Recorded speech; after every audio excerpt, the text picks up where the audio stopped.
Mike Morgan, J.C. Pearson with you in Waco, Texas. Baylor and TCU about to do battle. TCU won the toss, deferred. It'll be Baylor football first. Oberchrome is the kicker. He is a freshman with a sensational leg. Baylor with a couple of dangerous return men deep. Goodley and Stoneham. It'll be unreturnable as Goodley watches it sail over his head. 1st and 10 from the 25 as we get a look at Nick Florence. RG3, it's almost impossible to replace a guy that rewrote the record books, but Nick Florence has done a heck of a job. #1 in total offense. He's like a coach on the field when you talk to him. Yeah, and he's got that confidence, that swagger about him, and you can do no more than he's done this year. I mean, other than really run the ball more and use his legs more, which he's capable of doing. I mean, you can't ask any more of what this young man has done so far for this Baylor offense. And this Baylor offense has been lethal, averaging over 54 points and over 600 yards a game. To the ground on 1st down, and a nice job knifing in the TCU defensive line. Just a gain of a yard for Jared Salubi. The Bears will waste no time. They like to get 85 to 90 plays off. Deep downfield, has an open man at the 40. One man to beat. Touchdown, Terrence Williams. 74 yards.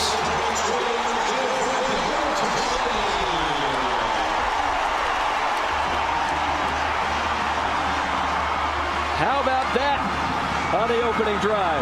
And that's exactly what Art Briles told us their offensive philosophy was, and I loved it. What did he say? Come get some, because we are going to attack from the very first play on. The first play was a run. Second play, let's go down the field over the top. Loved it when he said that. Come get some. 22nd career touchdown reception for the senior Williams, as the extra point by Jones is knocked through. Look at the corner, Jason Barrett inside, and the safety. There's a receiver wide open outside. Now they don't know what to do. Barrett's not sure. The safety, Chris Hackett, doesn't know if he's got the middle of the field or the outside third. And now Terrence Williams just runs down the field, and there's nobody there in coverage. A big mental breakdown right off the bat for TCU in the defensive backfield. The BMW scoring drive, 2 plays, 74 yards, all of 26 seconds off the clock. And you know that Baylor likes to go fast. Tempo, tempo, tempo. That time, that might have already gotten TCU in trouble with the tempo not being able to match up.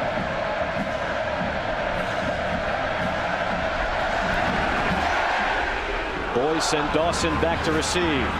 Racing up to it is Dawson, and immediately gets pummeled at the 30-yard line, a 10-yard return.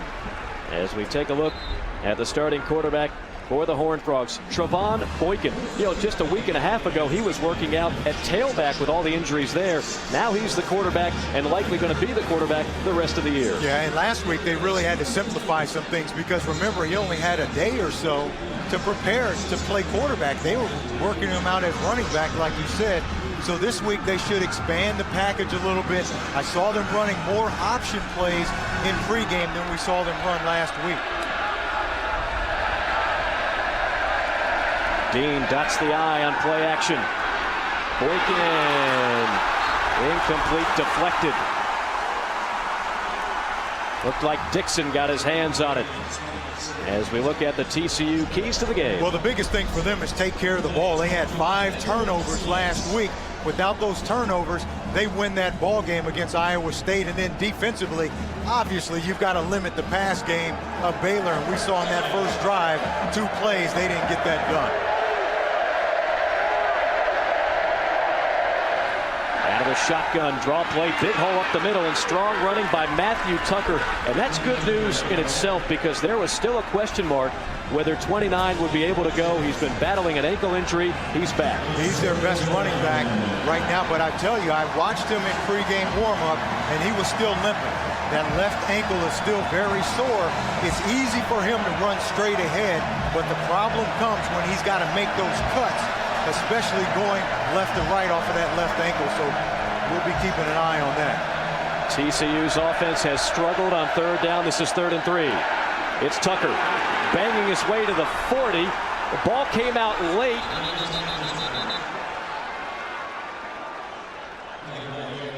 They're going to talk it over whether or not he was down before the ball squirted out. And they say Baylor football. Gary Mason on the recovery.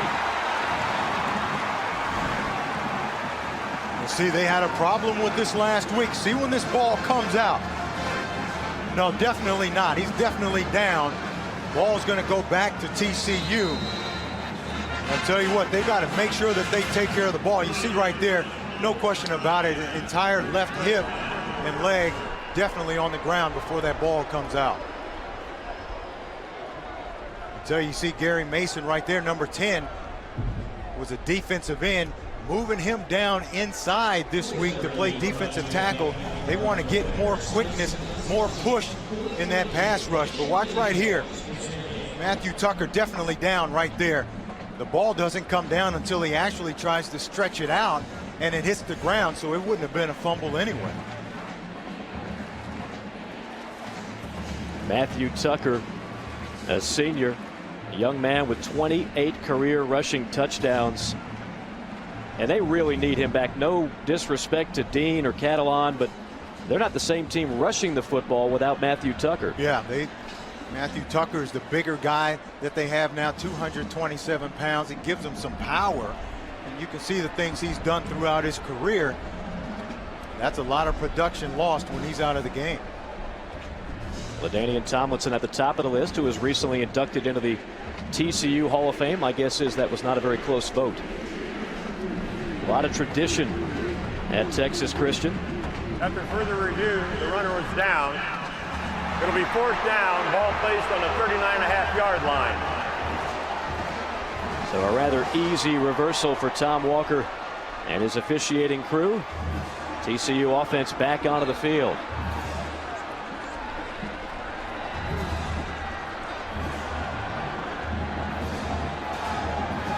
And they'll bring the punter out on 4th down and a couple of inches. Ethan Perry. Norwood back to receive for the Bears. High spiraling kick from the 12. Weaving his way through traffic and goes down at the 22, a 10-yard return. We'll get a second look at that lethal Baylor offense. More Nick Florence, more Terrence Williams when we come back from Waco.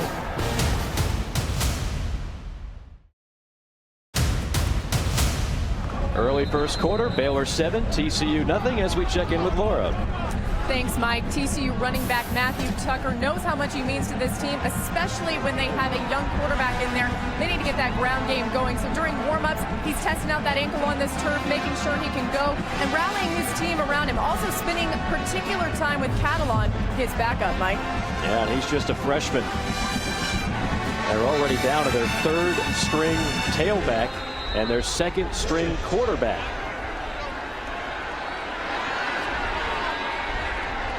Baylor will show no mercy in spite of all that.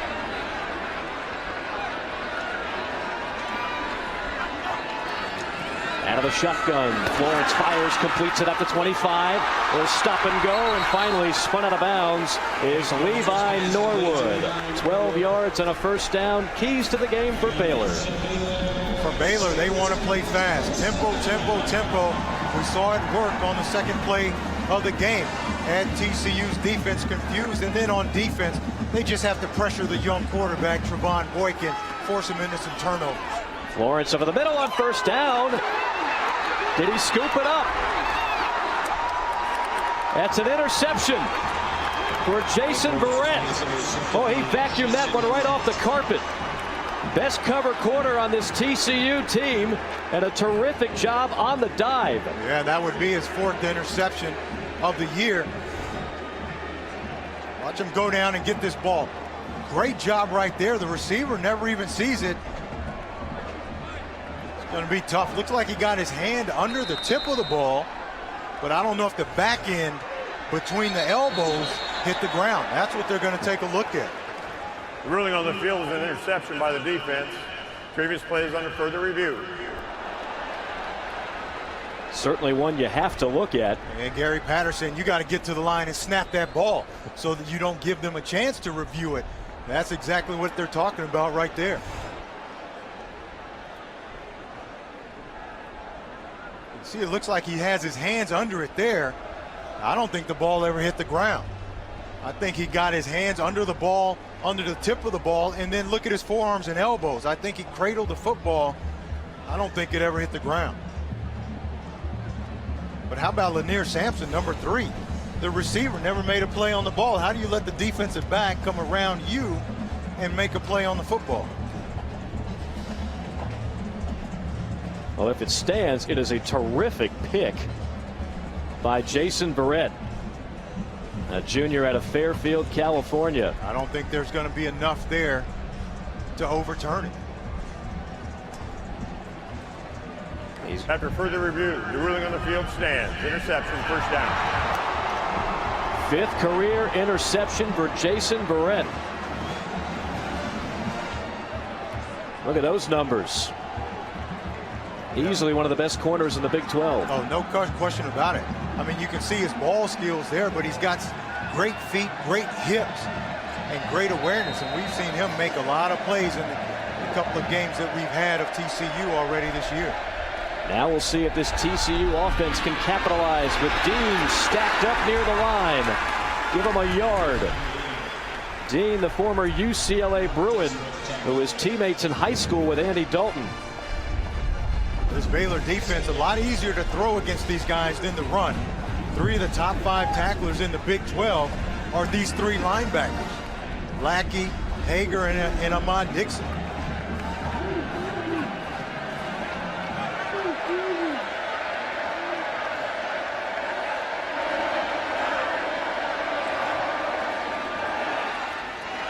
Little swing pass on 2nd and 9. And some good room down the sideline for Catalon. Give him 8 yards. And that's what B.J. Catalon brings to this offense, is speed and quickness.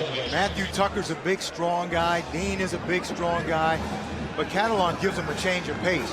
The only problem he had last week was hanging on to the football. And as a freshman, you just hope that that's a learning experience for him, because if he can hold on to the ball, he can definitely make some things happen on the ground for TCU.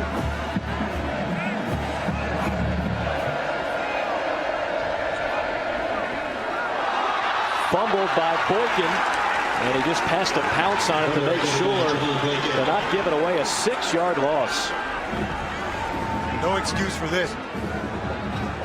Got to get the ball. A little bit of a bad snap to Boykin's left, but he's got to be able to make that play. That's not too far to just take a short step. You're going to your left anyway. They're going to run the option. Should have made that catch and executed the play. Turnovers have been an issue for TCU, with 14 coming in on 2nd and extremely long. Not much doing there. Matthew Tucker picks up a tough yard, and that is all. Wow. Took a big shot, though, from Chris McAllister. Number 31 comes in from the backside, the defensive end, and he just unloads. Well, now this is the nightmare scenario for this TCU offense, which has not been a big strike offense of late. 3rd down and 15.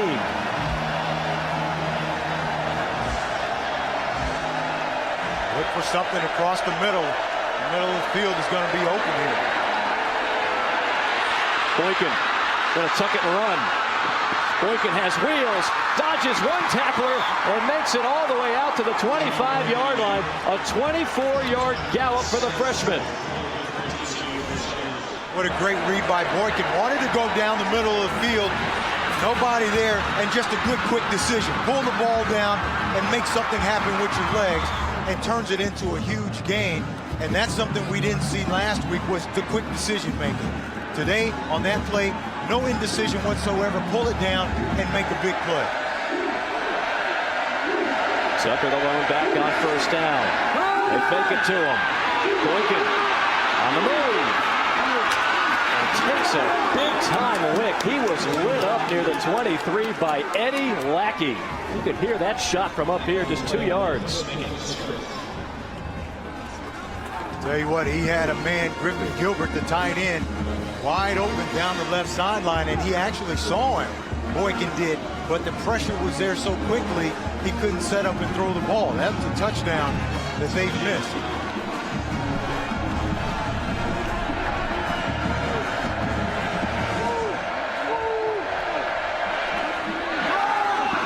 Quarterback keeper again lowers the shoulder and staggers forward for 5 more. Sam Hall on the stop.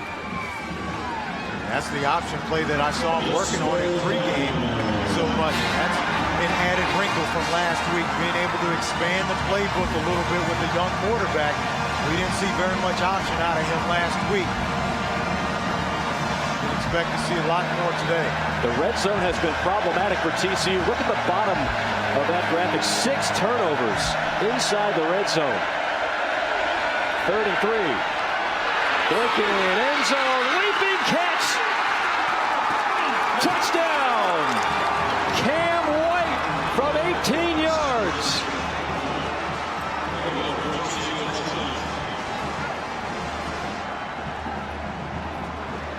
Impressive series by the young quarterback. Trevon Boykin on the road, making his first road start in a hostile environment. Very impressive drive. That has got to feel awfully good for Trevon Boykin. Best drive of his young career individually, and a welcome sight for TCU as a unit. Boykin to the sophomore, Cam White, and we're tied at 7.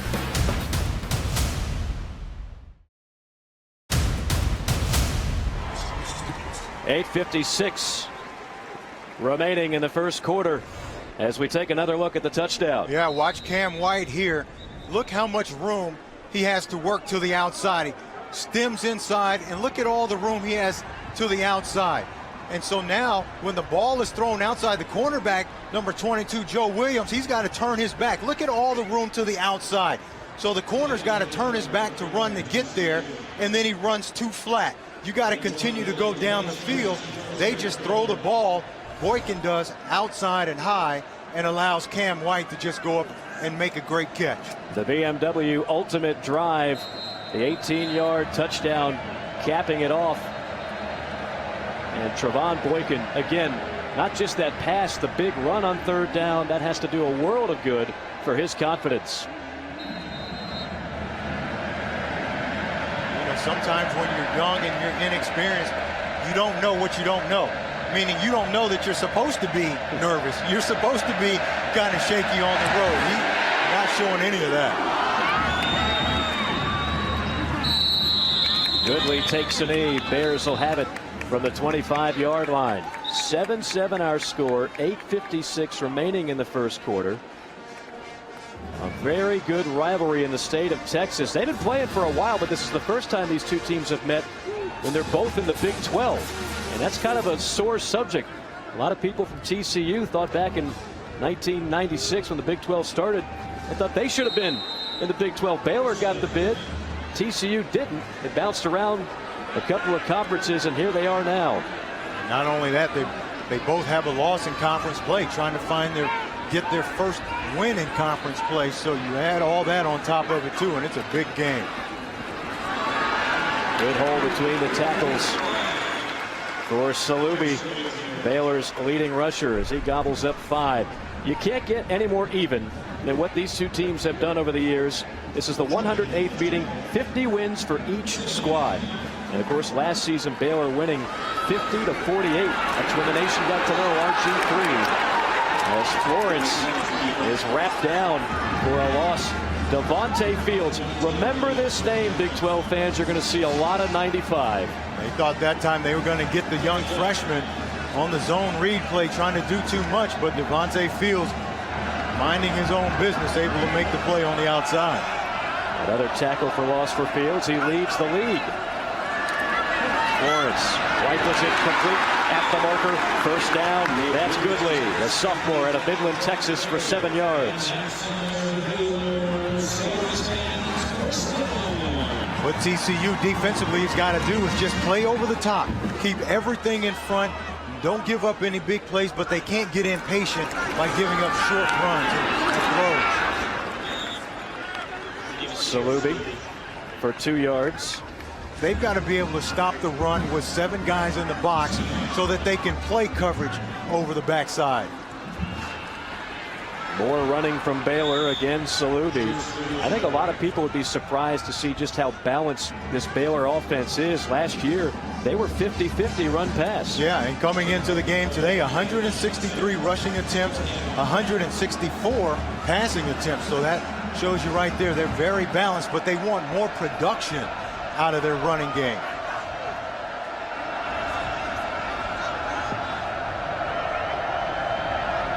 Florence looking for the sign from the sideline on a 3rd down and 6.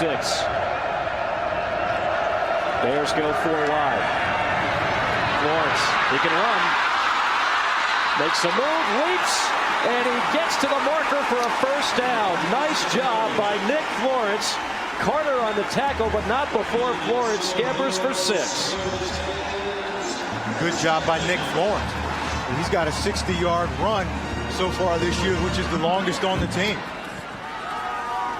They race to the line of scrimmage and run it again for Salubi on first down. And you might be saying, well, Baylor's a pass team. Why are they running so much? And that's because there's only 7 guys in the box defensively. TCU is playing so much coverage over the top, forcing Baylor to run the ball. But that's what they want to do, and they'll run it, then take their shots when they load the box. Draw play on 2nd down, and nice job of pursuit.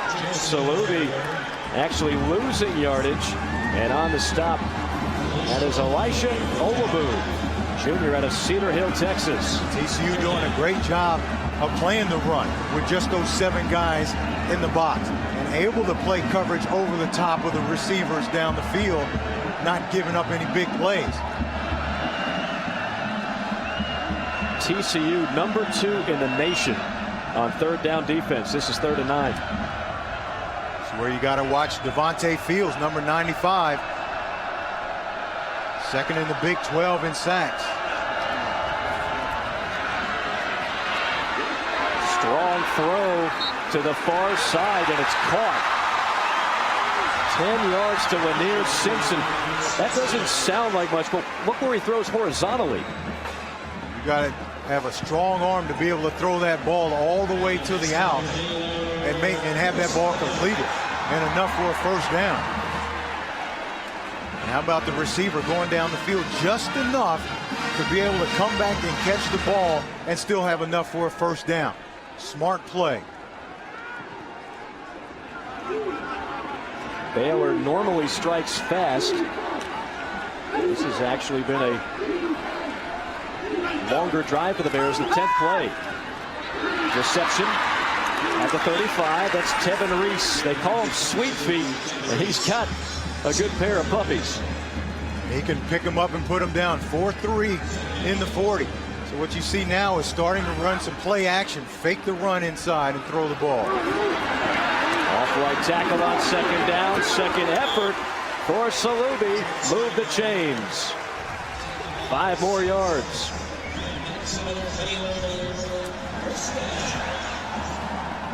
Salubi on the year averaging 4.5 yards a carry. He's got some big shoes to fill. And he gets it up the middle here for a couple. I say big shoes to fill. He has to replace Terrence Ganaway, who was a very good running back in the Big 12. And it's his time. And that's what the coaching staff told us, is that it's Salubi's time now. He's waited his turn. It's his time. What they want to see from him is to make some more explosive runs. He gets all the yards that he's supposed to get. Now you got to make a guy miss and make it a big game. On 2nd down, look out, pressure from the backside, and Florence is sacked. 17, the safety, Sam Carter, a loss of 7.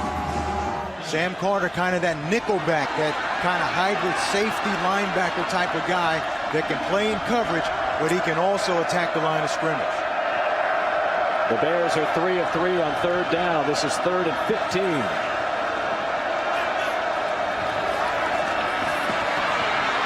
Flushed out. Throws into coverage, picked off. Past the 30. This is Hackett. And he's down at the 43-yard line. A 24-yard return. Chris Hackett, the freshman from Tyler, Texas.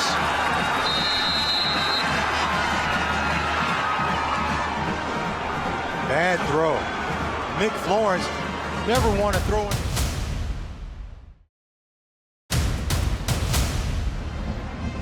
Welcome back to Waco, Texas. Baylor 7, TCU 7.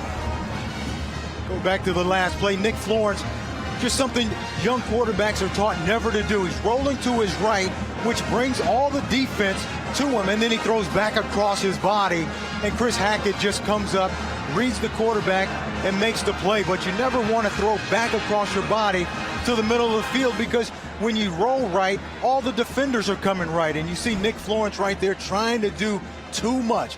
That's what coaches talk about when you hear them say a guy trying to do too much.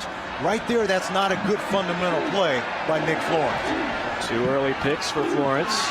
Meanwhile, on first down, as a penalty flag falls to the ground. A good run for Catalon, the freshman, as he travels 7 yards, but this one might be coming back.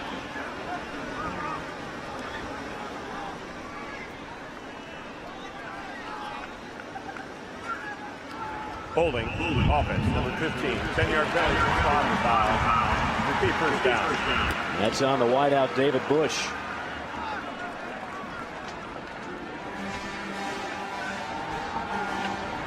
Penalties have really been an issue for TCU. Over 75 yards a game, the second most of the Big 12. They've had penalties and turnovers. That's really been an issue for this squad. Not a good combination. When you have those two things, you shoot yourself in the foot and you make it hard for you to win. They've got 14 turnovers coming into this game. 10 of them are lost fumbles. So you combine the two, it makes it awfully tough to have a lot of success. Catalon and Dean back there. And it's Catalon for a yard, but Baylor defensively there. Ahmad Dixon, one of the leaders of this defense, had a concussion last game, but he's okay to play today. Like I was saying earlier, it's much easier to throw on this Baylor defense than run, because they've got active linebackers. We just saw Ahmad Dixon there.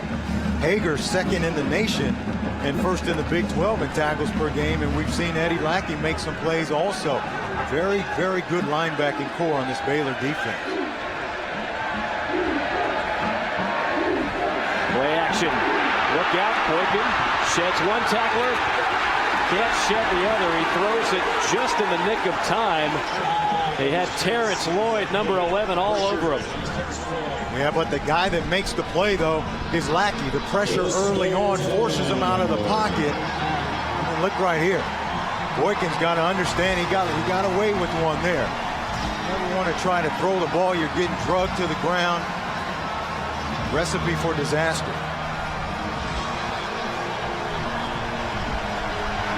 Third down conversions. An issue coming in, 2 for 3 so far tonight. Swing pass, Tucker. Lassoed down at the 47, well shy of the marker, picks up 9, and TCU will punt it away.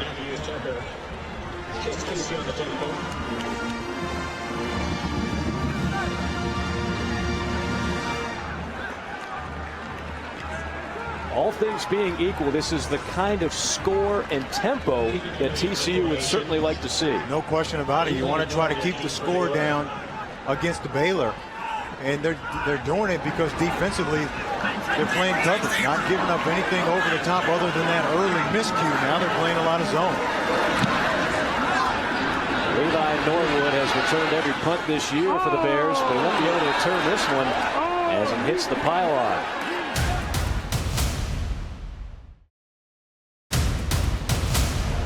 See the pylon there, that's the end line. The ruling on the field is that the punt hit the pylon. That's out of bounds. Touchback. Wow, but you know what? it looked like from that angle the ball hit the ground before it hit the pylon. So if the ball hits the ground first, then they should rule wherever that ball actually went out of bounds before it hit the pylon. Just because it hit the pylon afterwards doesn't automatically make it a touchback.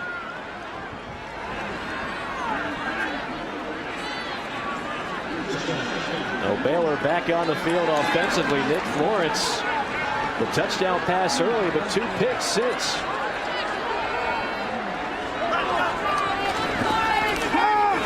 Straight up the gut. And a good game for Salubi, 6 yards.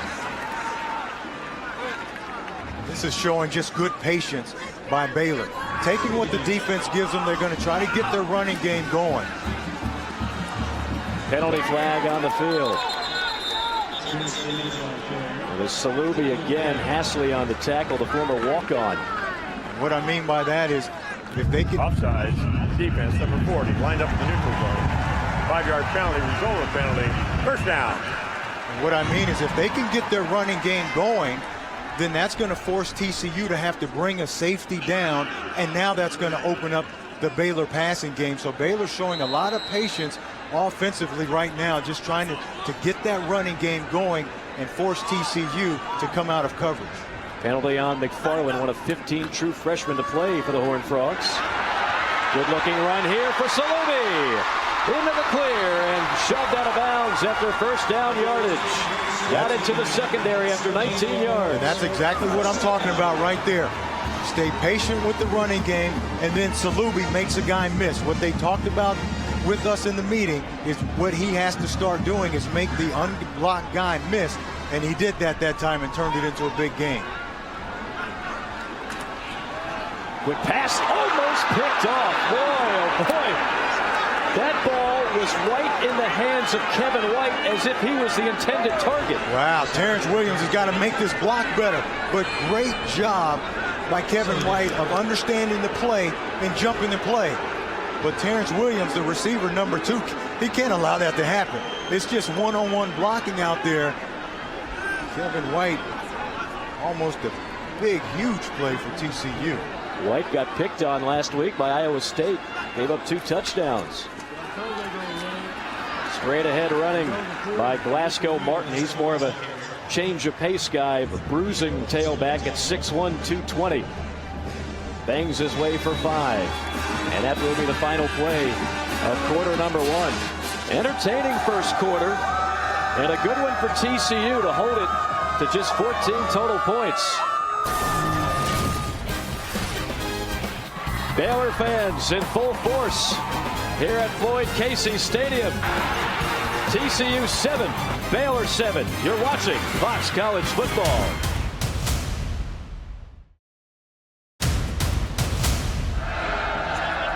Play clock down to 5.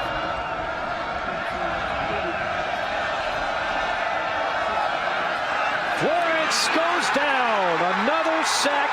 Sam Carter. A loss of 7 on the play. TCU being aggressive defensively. You're going to see 17 coming from the left side of your screen.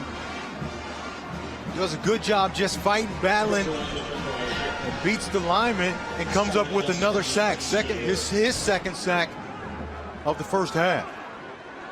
They know a thing or two on how to play defense at TCU. That's been this program's staple under Gary Patterson. Penalty flag on the punt.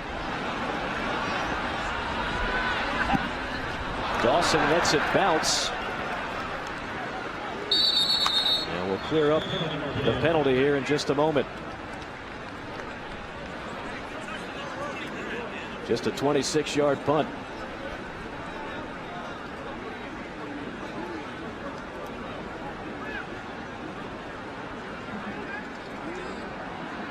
Not sure if he's in a hurry to make the call.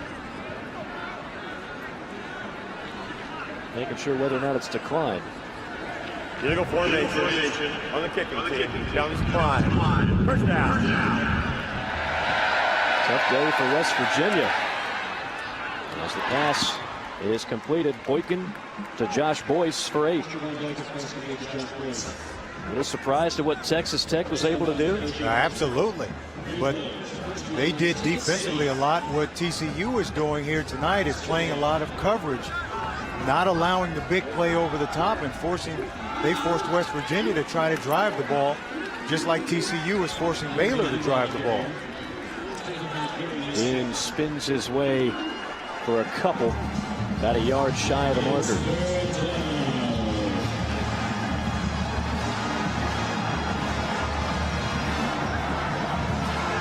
Tucker racing back onto the field for the Horned Frogs. This is where you're glad to have the big senior behind him. He gets it, and the second effort should have it. Tucker goes 6'1", 227. Bring in their heavy package, bring in an extra offensive lineman in place of a tight end. And they just fire off the ball, and then you have a big running back, like you said. Not real hard to get a yard. It's been tough for TCU's running game. Remember, Ed Wesley left for the NFL early, and then Wayman James, he had the season-ending injury against Kansas earlier in the year. A little jet sweep action here. Sky Dawson can fly. And he's out of bounds right near the first down. Give him 10. You're absolutely right. You got to honor Sky Dawson whenever he comes around on that jet sweep, because he is so fast. 10.29 in the 100-meter dash. One of the fastest players in the Big 12. You got to honor him anytime he's a threat. On 1st and 10, little flare pattern. Ball is on the ground, but it's incomplete. Tucker never was able to grab hold of it. And the ball was thrown forward. That ball is thrown backwards. It's a lateral, and it's a live ball.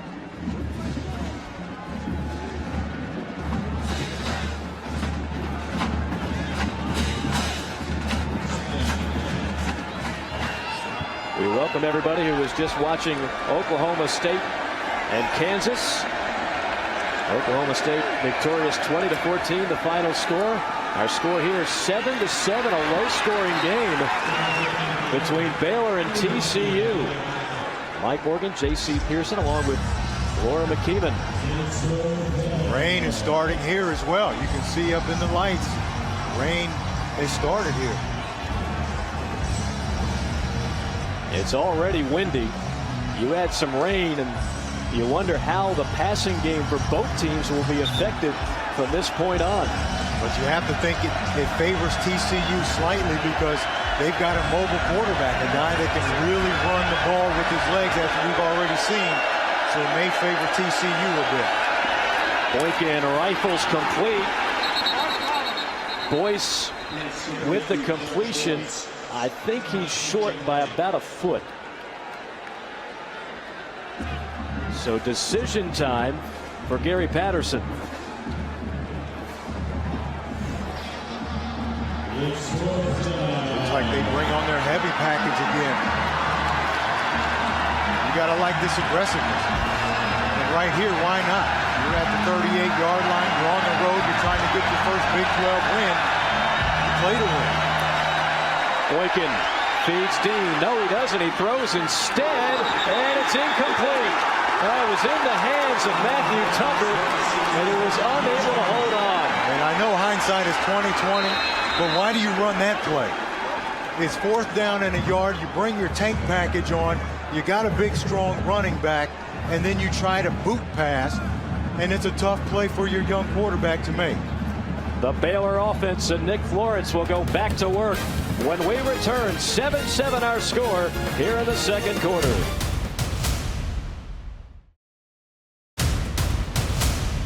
Now, the story coming into this game for Baylor was that man Nick Florence. What a tremendous year he's been having, but he has struggled early on against this stingy and somewhat salty TCU defense.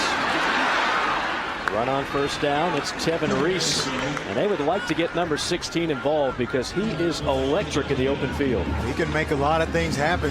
Very similar to what we talked about Sky Dawson. Very fast, quick guys. Florence complete. Here's Reese.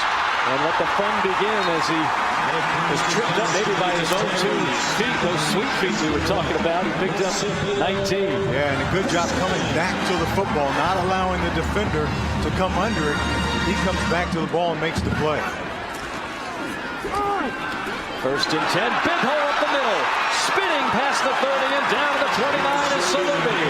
12 yards and a 1st down before Chris Hackett brings him down.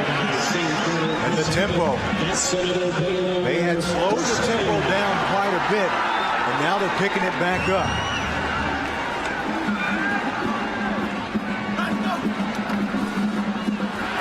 Another good gaping hole. The middle fumble. Pounced on, it looks like by TCU. They've got it. I believe it's Boykin.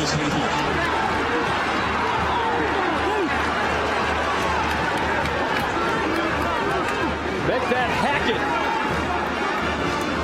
Salubi, they've been featuring him this entire 1st half.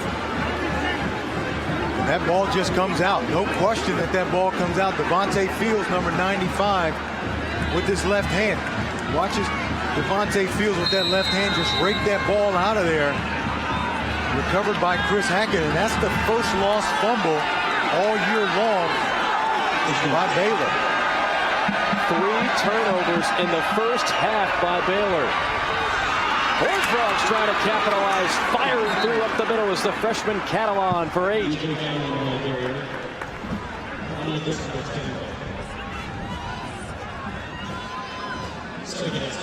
Baylor coming into this game averaging over 54 points a game. They've been scoring 45 plus a game for 9 consecutive weeks.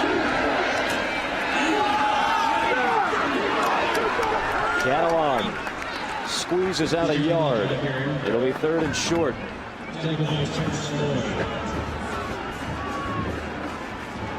It's 3rd down.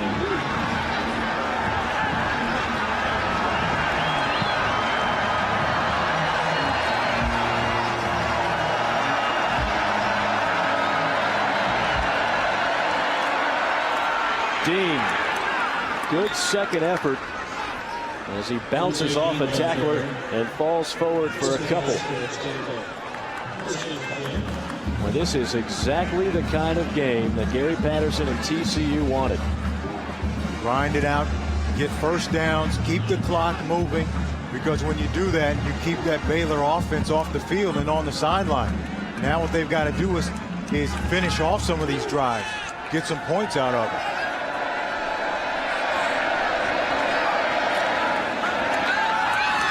Boykin on the money. He has been accurate in this 1st half, and his favorite target has been 82, Josh Boyce. He's definitely thrown the ball very well, and he threw the ball well last week. He just had a couple of times where he eyed down receivers and threw interceptions, but today doing a much better job of not doing that. Quick snap as Dean picks up about a yard. It'll be 3rd down and short. As you see, the average time of possession, well, TCU leads the league. Baylor is last, but of course Baylor's last only because when they score, it's typically in quick fashion. Not tonight. Got to give TCU's defense a lot of credit so far in this ball game of not allowing the big play other than the 2nd play of the game. Since then, they've settled down, played much, much better. 3rd down on about a foot, and why not go back to Josh Boyce, who's got a reception in 25 consecutive games and is the all-time receiving touchdown leader in TCU.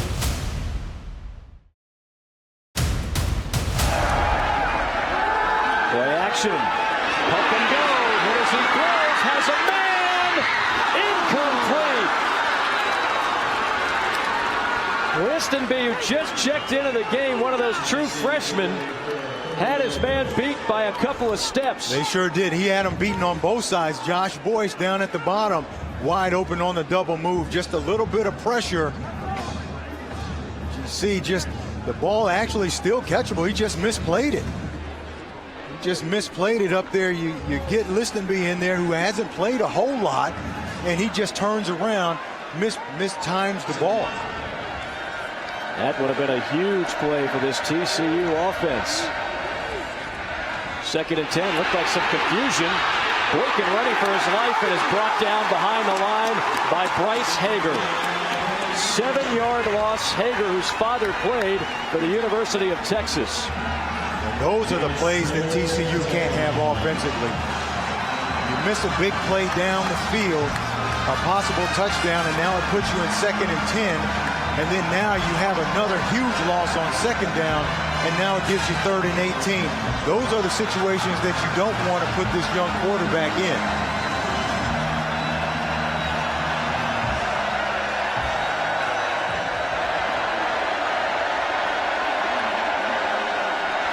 Boykin unloads it to Boyce. Boyce with some nifty running makes it to the 35. He needed the 33, so just a couple of yards shy. And you would think that they'd go for it here on 4th down, but how about Boykin? He stands in the pocket, pressure coming right in his face, and he took a big shot, but he still delivered that ball to Boyce. This young man is playing tremendous first half throwing the football. Now they've got a kicker in Overchrome that has a very strong leg. You're on the road. Went for it once on 4th down on a pass. But you're against the wind here. Look at the flags on the goalpost against the wind. Tough kick. Pass is caught at the 30. First down. Ladarius Brown, a very highly touted freshman. Wow, when you're throwing the ball like Boykin is right now, he's throwing fastballs out there. Watch up at the top, Ladarius Brown, just a big body, but look how quickly that ball gets on him. Joe Williams, the corner, has no chance to react to that and make a play because Boykin is getting that ball out of his hands so quickly and with a lot of velocity. Impressive drive for TCU. This is the 11th play.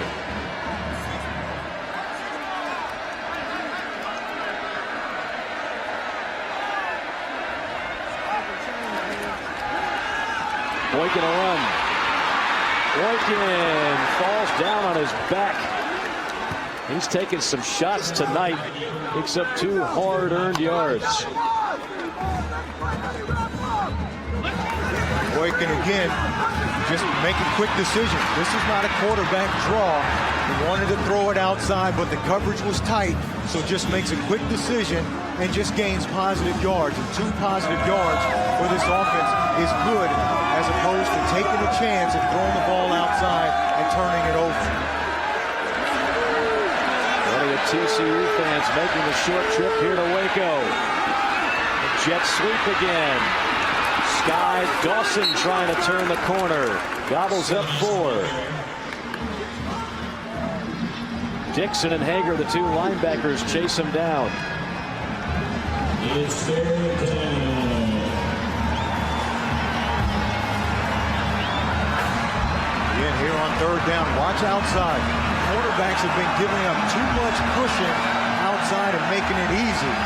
Now they've tightened up on one side, but still a lot of room down at the bottom for a quick throw. 3rd and 4. Pass is caught.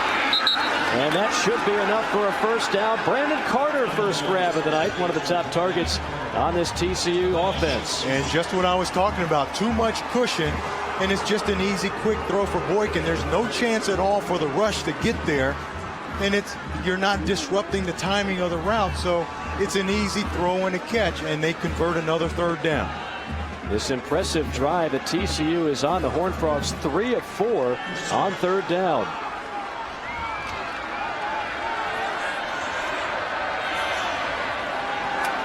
Boykin settles in, looking end zone, incomplete. Intended for David Porter. You see Williams, number 22, some contact there, but the reason there's no flag is Williams is playing the football as well. He's got a right as a defensive back to play the ball in the air, and they'll let you have some incidental contact in that instance.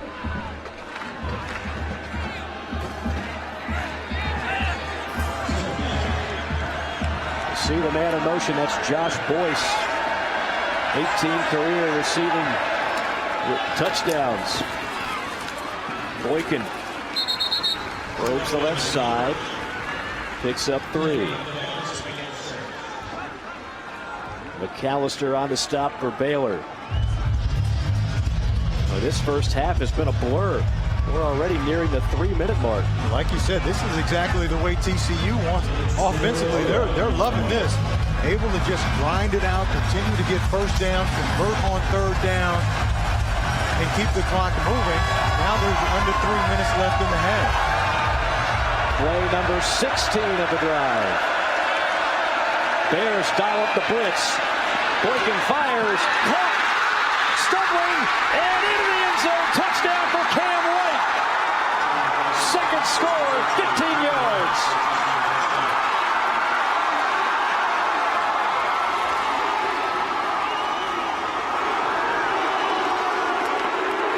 Again, another quick throw, a slant against man coverage, and this time Cam White with that big body, 6'3", 200 pounds, just too big. Overchrome knocks it through. Horned Frogs up by 7 with 2:45 to play in half number 1.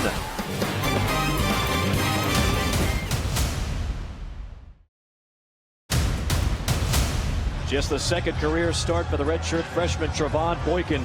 We might have a new combination brewing in TCU. Yeah, and watch Cam White here at the bottom of the screen. The cornerback, Joe Williams, is inside, reads the play, but Cam White at 6'3", 200 pounds, just too big for him to get around and knock the ball down, and then makes one other move on KJ Morton and takes it into the end zone. Baylor down by 7. Back to the air game. Antoine Goodley.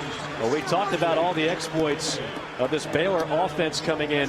This is what Gary Patterson has been able to do. They have led the nation in total defense 5 out of the last 12 years, including 3 straight years, 2008 through 2010.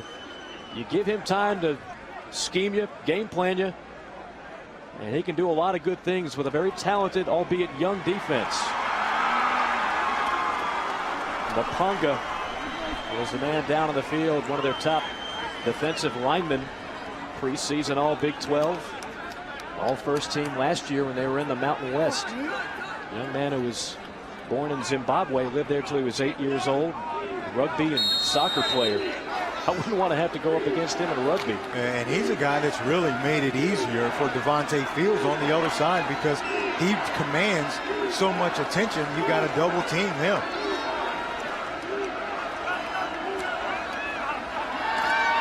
Florence buying time and throws it incomplete.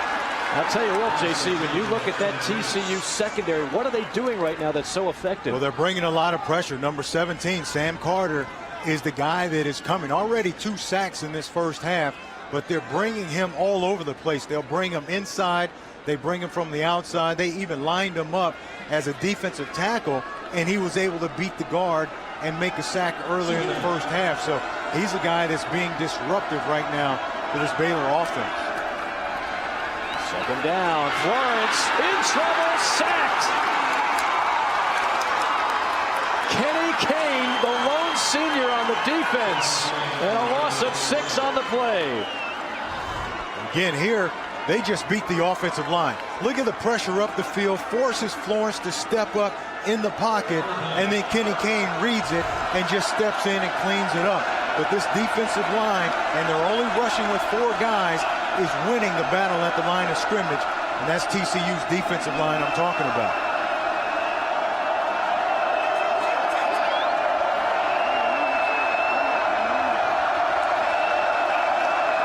On 3rd and 15, 4-man rush,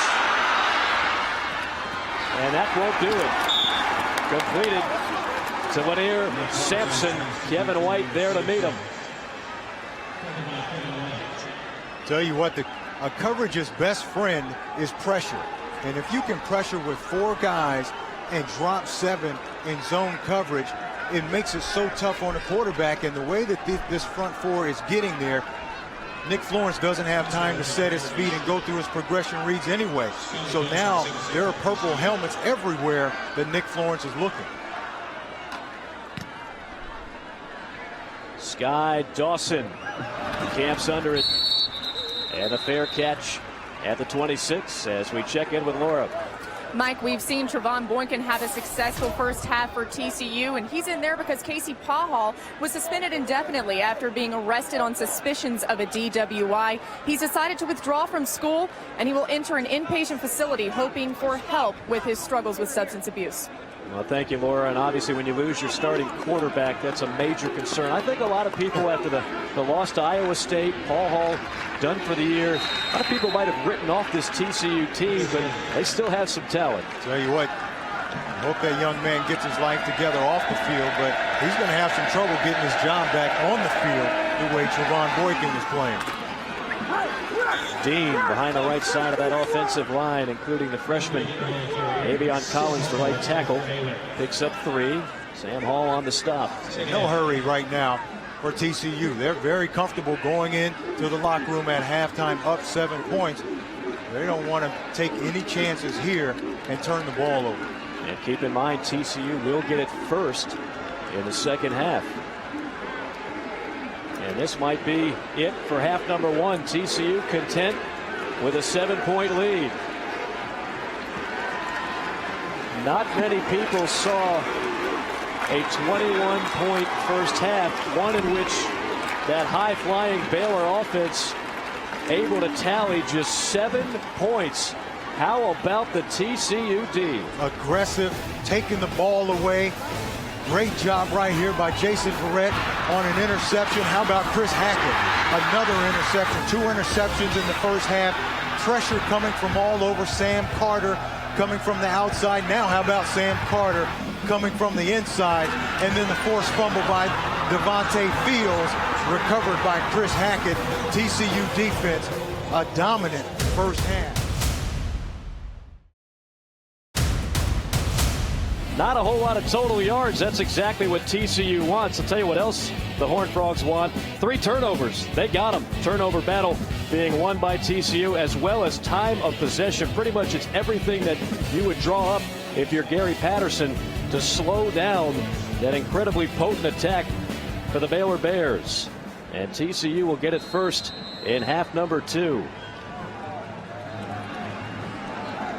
Trevon Boykin leading the team in passing and rushing in half number 1, and not a single turnover.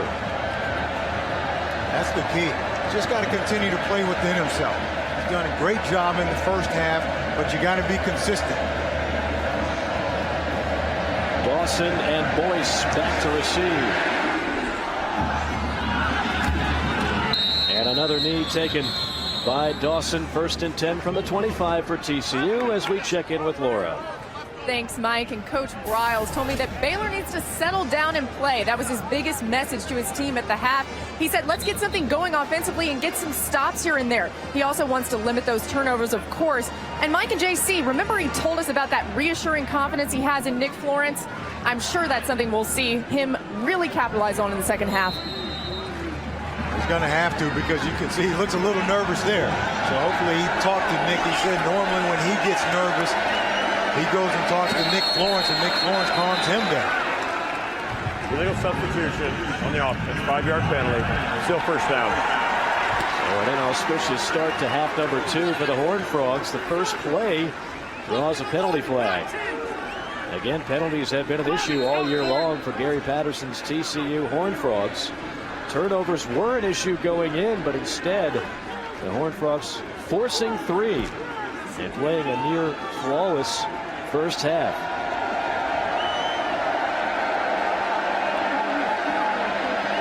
Cattle on the long back, the freshman. They feed him. And he is lit up behind the line of scrimmage. A loss on the play. Sam Hall, number 25. Looks like Baylor has come out and said that they're going to stop this run game. They allowed TCU to run the ball on them, convert third downs, and go all the way down the field. They've got to take something away from TCU, and it looks like they want to try to take away the run game here early. You can see all the green jerseys at the line of scrimmage. Excuse me, that's at the line of scrimmage to try to take away the run. On 2nd and 12, Boykin becomes a runner. Boykin still on his feet and finally wrapped up at the 31-yard line. Another tackle for Sam Hall, but not before an 8-yard scamper for Boykin. We talked about Boykin with that added dimension of his legs. When things break down in the passing game, he can pull the ball down and turn a negative into a positive. That time looked like he was going to get sacked or it was going to be an incompletion, and he gains positive yards. TCU has been very efficient tonight on 3rd down, 6 out of 10. Boykin unloads and completes it to his favorite target, Josh Boyce. Boyce has been the guy who has moved the sticks on 3rd down. Cam White has been the guy in the end zone.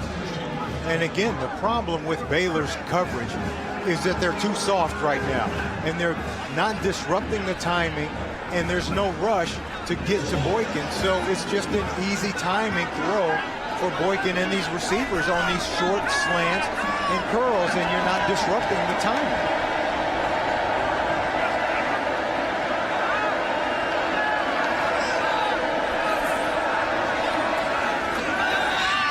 Quick drop for Boykin.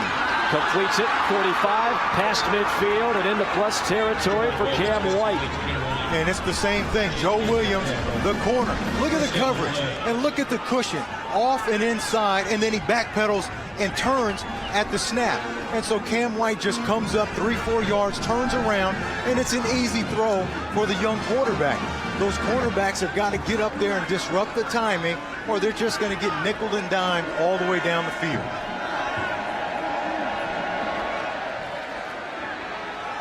Dean on 1st down. Keeps the legs churning before being stacked up. After a modest gain, Terrence Lloyd, one of the men to meet him. TCU tonight, a punt, touchdown, punt, a critical 4th down, which they were unable to convert, but then they bounced back and another touchdown near the end of the 1st half. Again, nobody thought TCU was going to win a game here in Waco in shootout style. They didn't want to have one of those 40, 50 type point games. This is the kind of game that they need to have. Again, that jet sweep to Dawson, and again, positive yardage and a 1st down. The 5'9" senior scoots for 8. That's about the 3rd or 4th time we've seen Sky Dawson come on that jet sweep. And I'm saying you better watch for Trevon Boykin keeping the ball the next time, because it looks like the middle of the field is coming wide open. Everybody is flowing quickly with Sky Dawson. Don't be surprised to see Boykin keep it the next time. Matthew Tucker back in the game for the Horned Frogs. They fake it to him. Boykin goes down. This time unable to avoid Ahmad Dixon, one of the top linebackers in the Big 12. Loss of 9. Ahmad Dixon with speed.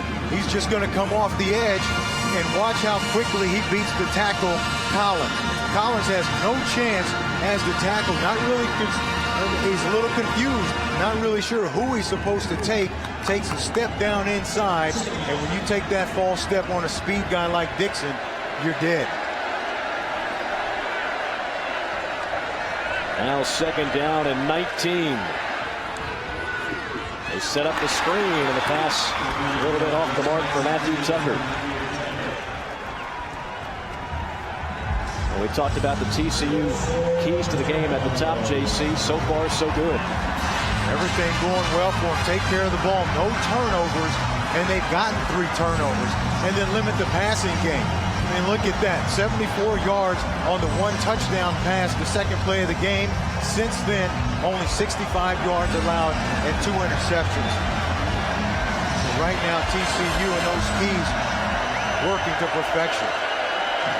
TCU 7 for 11 on 3rd down. Home run ball down the sideline. Caught! Touchdown! Ladarius Brown!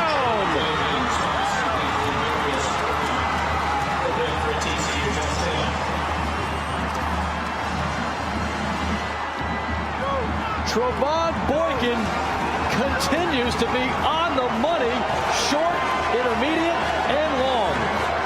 And 3rd and long. This is just called just taking a shot. Take a shot down the field, And you never know what can happen. They come up with the huge touchdown. Crowd in Waco is stunned. Just the second career start for the redshirt freshman, and this time he finds another freshman, Ladarius Brown, 21-7. Well, everything that man, Trevon Boykin, has dialed up tonight has looked pretty good. 3 touchdown passes, including the deep ball here to Ladarius Brown. But he's had some help. I want you to watch the cornerback, Tyler Stevenson. He knows it's 3rd and long. He gets out. He opens his hip, he runs, and then he starts to cruise. And then he misplays the ball in the air terribly and allows Ladarius Brown to run right by him. And then they throw the ball over the top of him. Just, you can draw it up all you want, but guys have to make plays on the field, and Tyler Stevenson didn't do a good job. The jack-in-the-box scoring drive for TCU, 9 plays, 75 yards, 4:12 off the clock. And now Baylor, as explosive as that offense is, going to have to play catch-up here as Goodley takes a fair catch, kneels down in the end zone for the touchback. Certainly we know Baylor's offense capable of putting a lot of points on the board in a hurry, but Nick Florence is going to have to start picking it up. A rough first half, 2 interceptions. Baylor with 3 turnovers overall in half number 1. Man, way too early to press, but they've got to have some urgency. And they just can't be as patient as they were in the first half with the run. They're going to still have to be balanced, but now they're going to have to rely on Nick Florence to start making some plays. Keeps it and lost a yard. Devontae Fields, who leads the Big 12 in tackles for loss, has a couple of them tonight, as you see what Baylor has done. Oh, it started off like gangbusters. 2 plays, 75 yards. The deep ball to Terrence Williams. Since then, interceptions, fumbles, punts. Pump and go over the middle. He's got a man at the 40, and then he dropped it. Oh, goodness, it'll be incomplete. Salubi out of the backfield. Could have run for a long time. And that's definitely not on Nick Florence. They fake the run to Salubi, then fake the screen outside, and then just throw the ball to Salubi over the middle, and he's wide open. But look at his head. He's looking straight at the safety, Elijah Olabo, trying to wonder if he's going to get blown up or not, and he doesn't catch the football.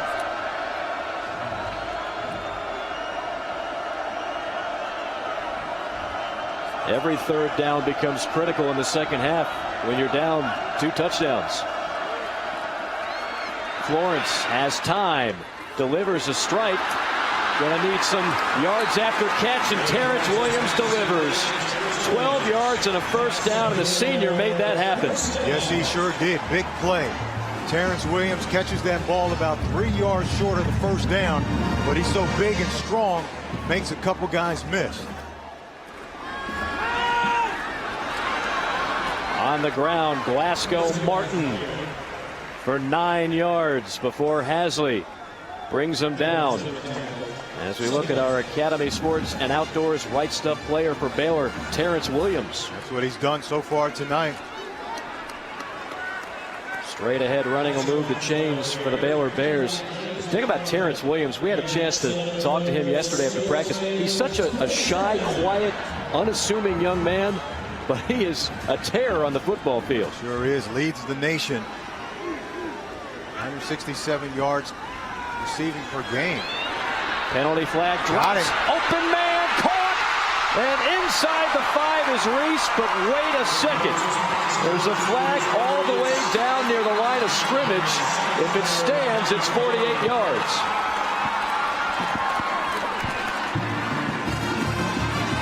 Upside defense, number 40, line up in the neutral zone. Penalties decline. First down. That's on McFarland. Second time he's been guilty. How about Tevin Reese with that 4.340 speed, limping off the field right now with an injury, but a huge play for Baylor offensively. That's what they needed. They haven't been able to make any big plays other than the second play of the game and the touchdown. That's what they're predicated on, big plays down the field. On first down, this is Florence. Touchdown! bounces off the tackler and finds the end zone.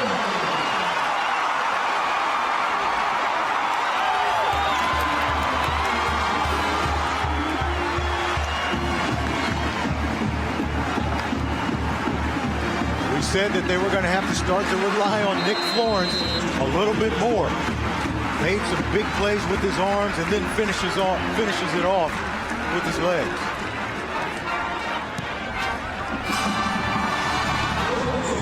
Baylor has a response.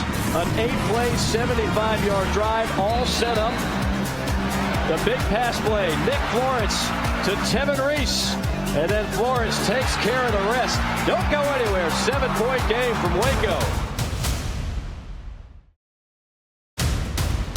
Capped off by the 5-yard touchdown run from Nick Florence. 7 plays, 75 yards, just a minute 36 off the clock. That's the kind of Baylor drive we're accustomed to over the years under Coach Art Briles. How about that play? No one caught it.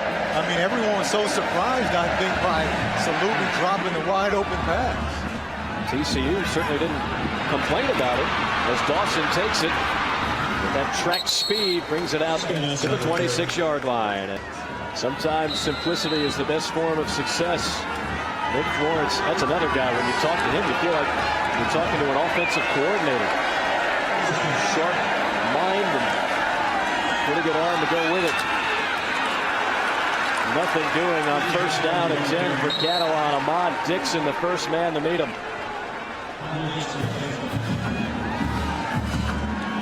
At some point, JC, the Baylor defense has got to make a play.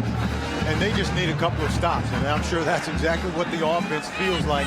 We just need a couple stops, give us the possessions, and then they feel like they can score some points. But this defense, they've got to come up with, first of all, they've got to stop the run. Then they've got to do better in coverage, especially on the outside. 3 penalty flags falling to the field turf here at Floyd Casey Stadium. Offense number 59, 5-yard penalty, still second down. Again, you talked about that Baylor having to come up with the stop, but again, outside, still giving up way too much cushion outside and making throws easy for Boykin when they want to make those quick throws. Boykin looking to throw, then flushed out, tucks it, runs, and picks up a few. 5 yards will set up third down and long. As you see, TCU scored 20 points in 32 consecutive games. That's the longest active streak in the nation. You don't think of their offense as explosive, but combined with great defense, they score enough points to win a lot of games. Rose Bowl champions just 2 years ago. First year in the Big 12 Conference.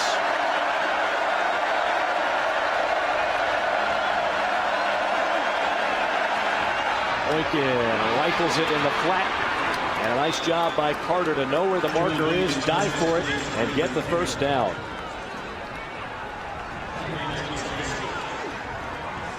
This is the second time we've seen TCU. I like what they have at wide receiver with Boyce, Carter, Brown, and White. Well, they've got a lot of weapons on this offense. And then the way that Boykin is throwing the ball and the decisions that he's making, this offense is very tough, very efficient tonight.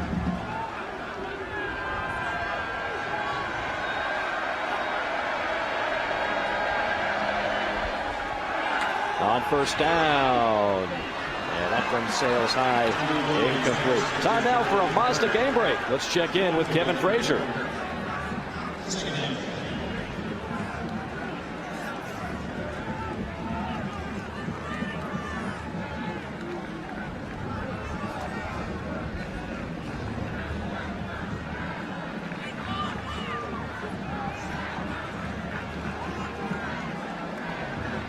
I don't think anyone saw that one coming, Kevin. Man. What's going on in college football this weekend, huh? A lot of crazy things happening. That's what makes it so great. On second down, another perfect strike from Boykin. This time he hits David Porter. 14 yards and a first down. problem is they've got their corners, Baylor does, playing inside and off. And so every inside move a receiver gives them, they've got to honor that. And now there's so much room to the outside that they can just throw the ball out there easily. Catalan grinds it out for a short gain. What TCU's got to do, too, is just stay within themselves. We've seen Boykin throw a couple of balls over the middle, and they sailed on him. Just get back to what they were doing. Make it easy on them. Give them the easy throws. Stay away from the tough ones and the possible interceptions, and just continue to run their offense. They've done a great job this entire game of controlling the football. Talk about sharing the wealth. TCU has hit 7 different receivers in this game. Boykin on the ground, runs into one of his receivers trying to pull off a block downfield. That was David Porter, but he'll take the glancing blow in exchange for the first down. Yeah, you got to do what you got to do to get a first down. Boykin felt like he had nowhere to go, so he just runs through his own guy, but give his guy credit. Out there trying to block for him. Horned Frogs giving Baylor a taste of its own medicine. The quick snap. And Catalan ahead for 3. There you see Gary Patterson, school's all-time winningest coach.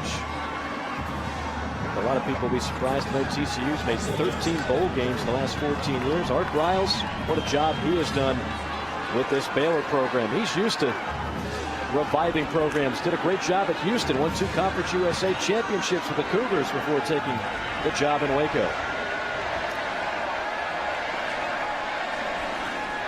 On second down, not this time.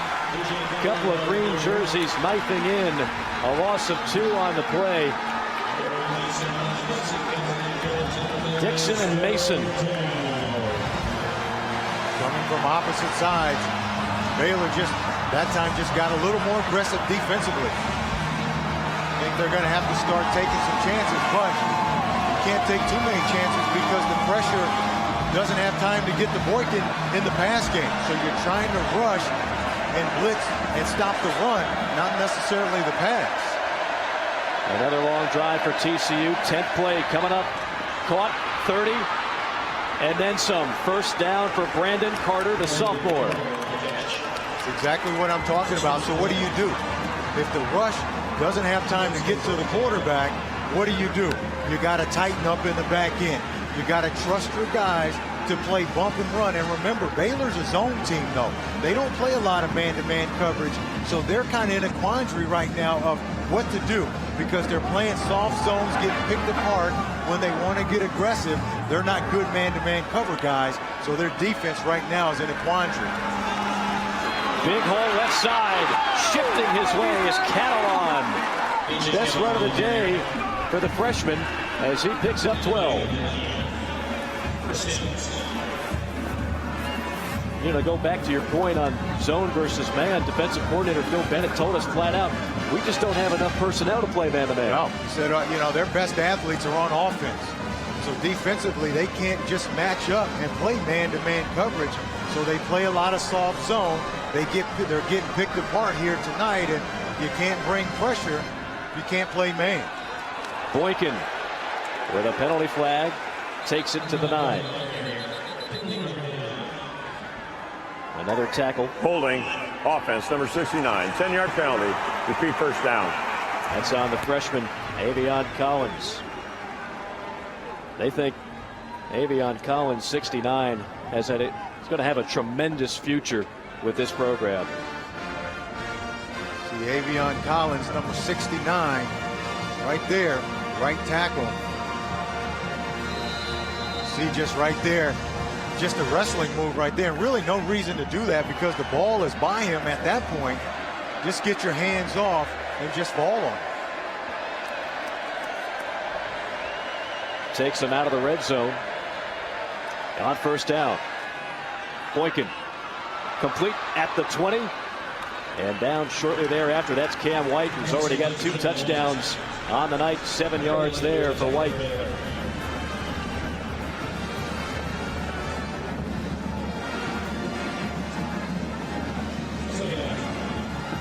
give offensive coordinator Jarrett Anderson some credit as well for TCU. He has put together one heck of a game plan tonight. Working with a quarterback making just his second career start.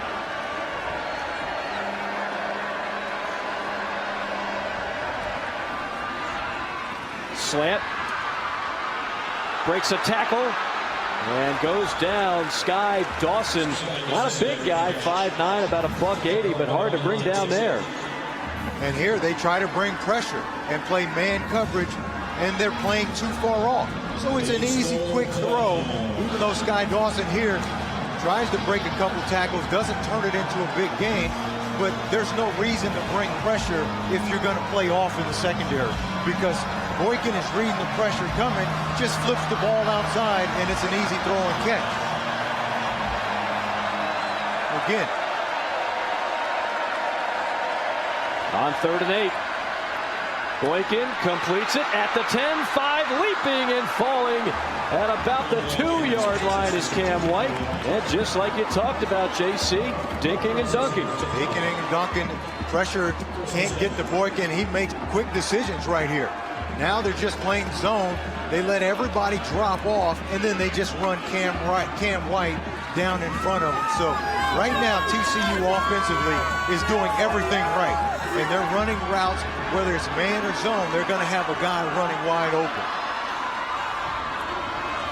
TCU 11 of 15 on 3rd down, left side, touchdown, Boyce.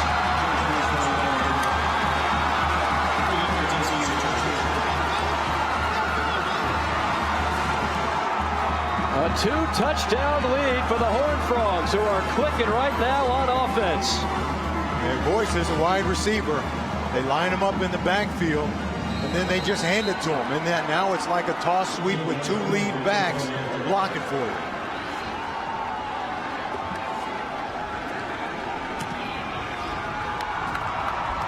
Overchrome on the extra point. TCU fans starting to celebrate a little bit here in Waco. How about Josh Boyce on the ground? Finds pay dirt.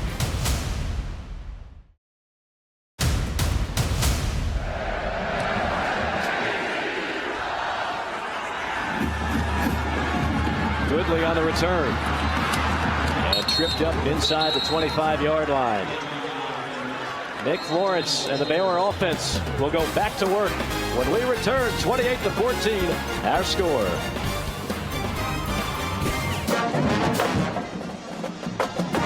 A minute 23 to play in the 3rd quarter. Things are awfully interesting right now in the Big 12. Kansas State leading the way, undefeated, 3-0.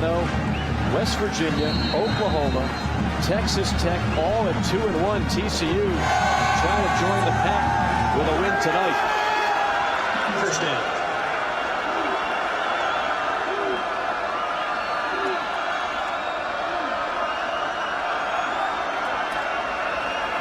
Florence down the sideline as a man midfield. No chance to catch Terrence Williams. 77 yards.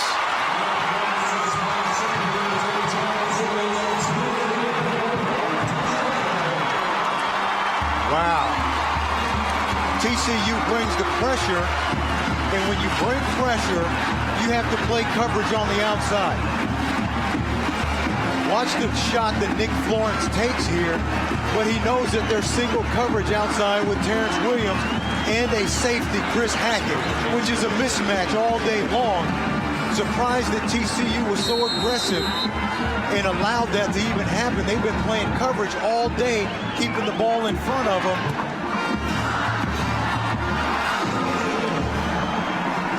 A gamble defensively doesn't pay off here. Terrence Williams, who the coaching staff says, you know, he doesn't look fast on tape, but he can run by you, and he does right here. He sure can. And again, they bring the pressure, and they leave Terrence Williams outside with Chris Hackett. And what did Gary Patterson say going in at halftime? You can't let Terrence Williams beat you. And watch outside. They're going to bring pressure here. And when you bring pressure, now guys are singled up outside. Look at the slot guy. Terrence Williams is one-on-one with Chris Hackett. And that's a mismatch all day long. He's got room outside to work. The ball comes outside, and it's just a foot race.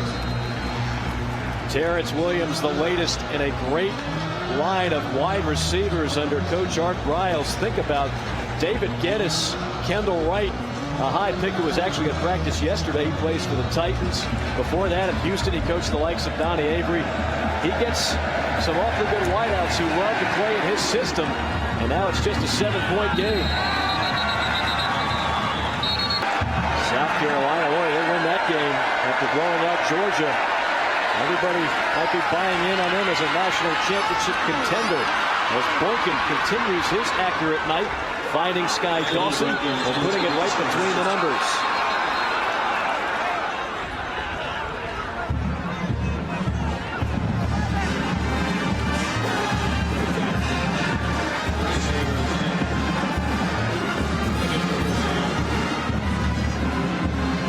They've gone to Boyce, White, Carter, Dawson, Bush, Porter, Brown, everybody getting in on the act for TCU. Catalon, the freshman, with a head of steam. 7 yards. Lackey on the stop. Looks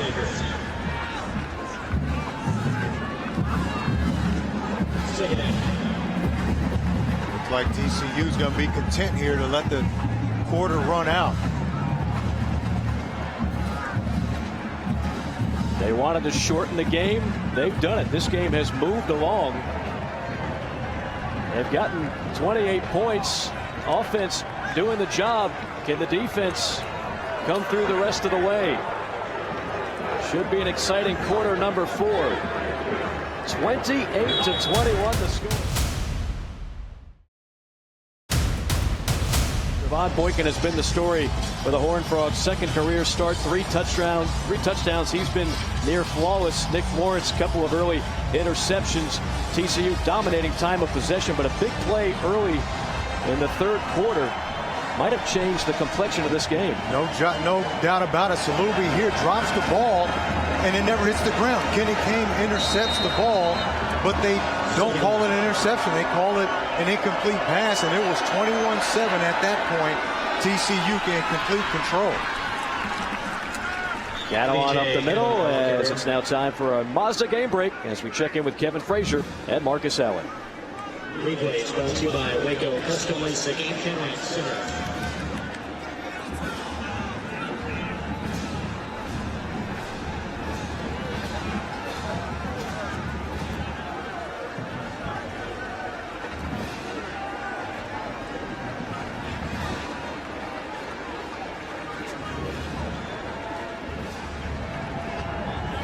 And Kevin, that is going to be a huge play in this game, I think, because at that point it was 21-7, TCU in complete control. Baylor maintained possession, and they go down and score a touchdown, get back right back in this game, 21-14, and now it's 28-21. Oh, we've got the A-team on our side. Not only Kevin Frazier, Marcus Allen watching, Mike Pereira chiming in. Yeah, Mike Pereira right with us. You see it bounces off of his right foot right there, and Kenny Kane catches the ball. And I'm surprised that Kenny Kane didn't make more of a fuss about it at all. Maybe he was unsure as well, because again, everyone was so surprised that Salubi dropped the ball because he was so wide open. I didn't see anybody from TCU questioning the call, which is amazing in retrospect. Thank you, Mike Pereira. The best in the business. Certainly appreciate all the work. Yes, sir. He does for us at Fox. On 3rd and inches. Boykin burrows his way for a yard, and that'll move the chains. The time of possession right now is so lopsided. Before that last play, TCU has had the ball for over 32 minutes in this game to just 13 for Baylor. That's exactly what Gary Patterson wants.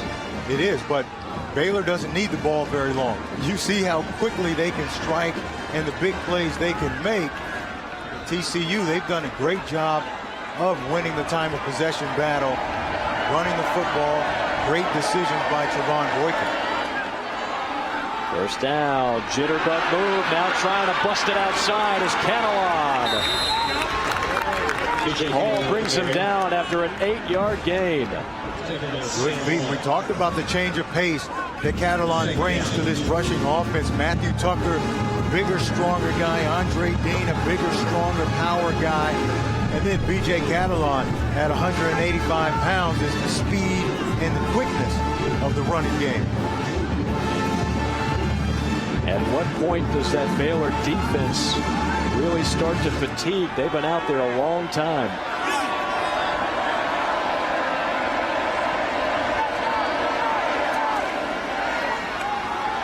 Catalan races to the corner, tripped up at the 35 after a 7-yard pickup and a first down.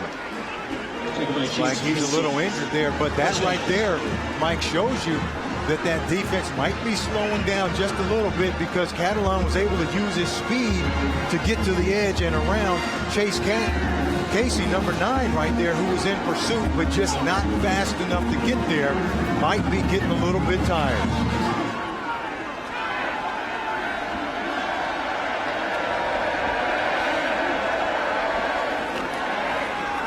First down carry, big hole right side to the 20 and down to the 14-yard line is Dean.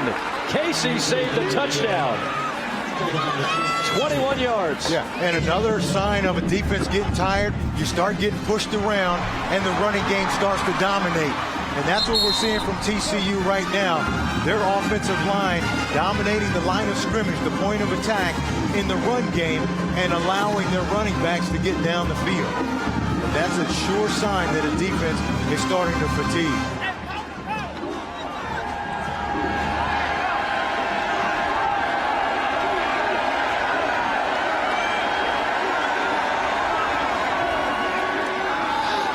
More ground game straight up the gut. And a touchdown saving tackle. Dean upended at the 2. 11 yards before Sam Hall gets him low.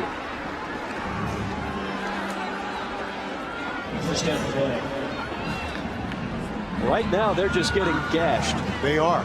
And then TCU comes with the power that time. Great blocks at the point of attack. Kick out, block down, and another huge hole for Andre Dean. Full house backfield.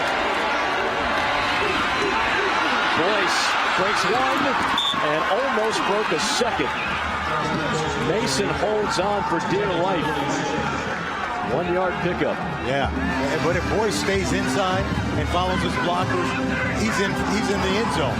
But again, Boyce is a wide receiver who they put in the backfield, so he's not really used to taking the ball from the quarterback and understanding where the holes are, because he could have been in the end zone on that play. Same look on 2nd and goal. To the up man, touchdown TCU, Sanders.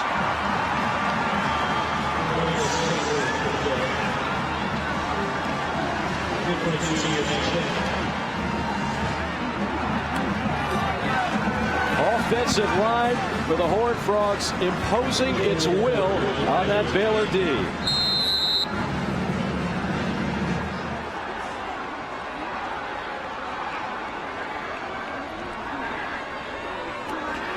Overchrome knocks it through. Another lengthy drive, 10 plays, 4:44 off the clock. Almost all the damage on the ground, and Sanders caps it off. Well, we certainly know they can score a lot of points in a hurry. Yeah, but TCU, they just have to play coverage, play over the top like they did in the first half. See Gary Patterson signaling into him, waving over his head. I'm sure that means stay over the top. Lawrence keeps it on first down. Beasley with another tackle. And if you're TCU, that's okay. You'll let them do that. The clock is on your side, and the way that your offense is playing, when you get the ball back, you're going to run 5-6 more minutes off of it. So this is okay. They just don't want to give up anything easy, quick, and over the top. See those two safeties hanging back deep. Lawrence on 2nd and long. Dangerous pass picked off near the 35. And knocked knocked out of bounds. It's Kevin White, who's been picked on a little bit of late, but this time he makes them pay. It's a long throw across the field for Nick Florence to make, for any quarterback to make. But when you're just eyeing the guy down, watch Kevin White out here. His eyes are inside. They're playing zone coverage. His eyes are inside. So he's just going to read the quarterback, jump the route, and come up with the interception. Tried to hit Lanier Sampson. Kevin White, just a sophomore out of Round Rock, Texas, was all over it.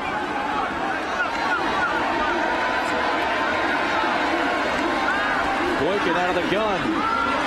End zone. Incomplete. Brandon Carter on the route. Sam Hall was shadowing him. And a penalty flag. Personal foul, shot block, offense, 73 and 64. 15-yard penalty, repeat, first down. Been a near flawless effort for this TCU offense. First and long. Catalan jitterbugs his way to the 25. Morton on the tackle after a 4-yard pickup. There's no secret this TCU offense had some issues. And you know, one of the things the coaching staff told us from TCU about Boykin, and you know what? We're not going to lose anything in terms of raw ability. He's a big, strong kid, strong arm, and of course he can run. It's just a matter of picking everything up. The decision making, you know, and then the command of the huddle, and he's done a great job of that all night long. Conservative play call here as Boykin fires through the line and picks up 10 yards.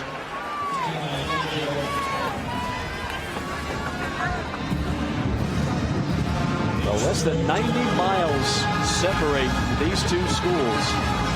It's the 108th meeting. They're even Steven, 50 wins apiece.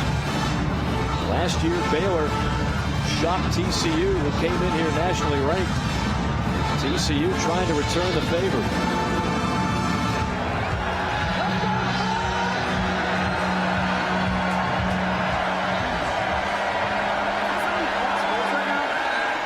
Boykin, end zone, touchdown, Josh Boyce.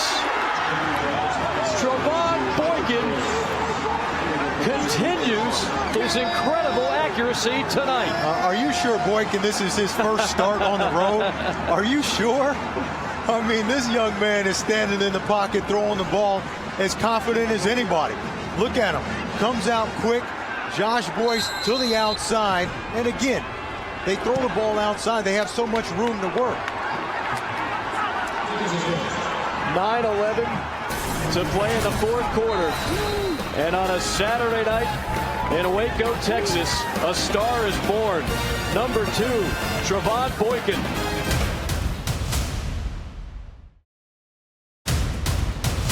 .9:11 to play, fourth quarter, 42-21. Trevon Boykin and company leading the way. And as we send it down, Laura McKeeman's got an update on Boykin in comparison to one Andy Dalton.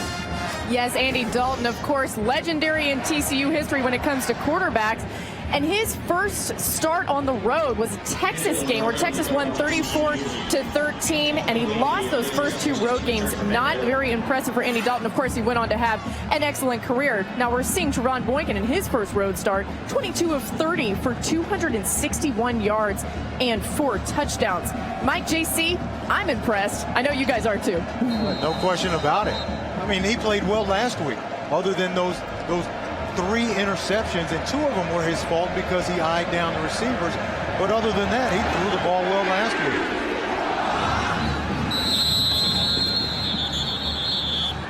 Baylor will take it at the 25. This college football season, Fox Sports is proud to partner with the Prostate Cancer Foundation, the world's largest supporter of prostate cancer research. 1 in 6 American men will be diagnosed with prostate cancer in their lifetime. To learn more, visit pcf.org/Fox Sports.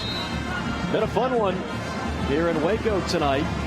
Baylor got it all started with a long touchdown pass from Florence to his go-to man Terrence Williams Offensively, they've been hot and cold. TCU defensively has risen to the challenge.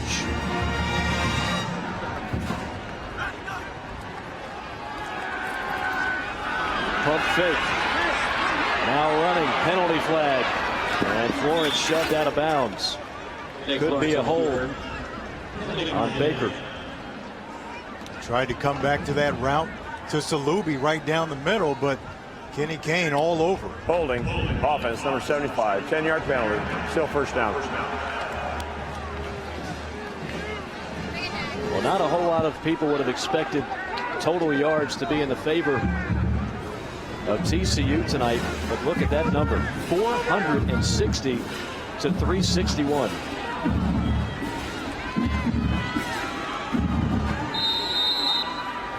They've had plenty of balance as well. Nearly 200 on the ground, over 200 through the air. That's where Florence goes and completes it to Tevin Reese. And JC, Tevin Reese, who is so explosive, so dangerous, he's been rather quiet tonight. Yeah, hard to get him down the field. You know, he made the one big play earlier in the third quarter, but it's been tough because in order to get down the field, you have to have time to throw the ball, and this TCU front four has done a great job of getting pressure on Nick Florence, not giving him time. On second down, a tug of war. Who wins it? TCU does. Another turnover. Sam Carter read it, got his hands on it, and tore it away. Just took it away from Stoner. This ball kind of floated a little bit at the end. You're going to see him right there in the slot. Just single coverage. Now, Carter runs under him. The ball kind of floated a little bit late, and Carter was able to get back under it. They're playing two-man coverage with safety over the top, number 6 Ola Bode, and Carter underneath, and nowhere to throw the ball. Turnovers continue to haunt the Bears. TCU back on offense. What do we got?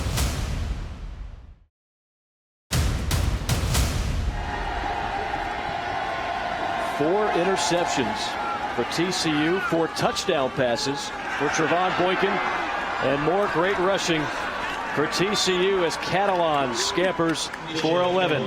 Time for a Mazda game break with Kevin Frazier.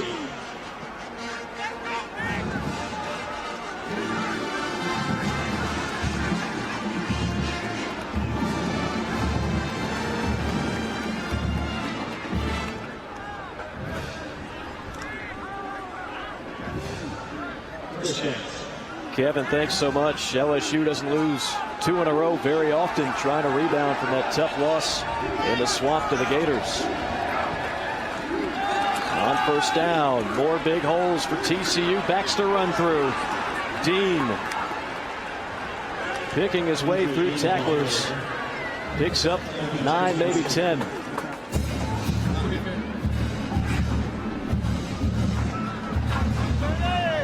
They mark it short. It'll be second down and 1.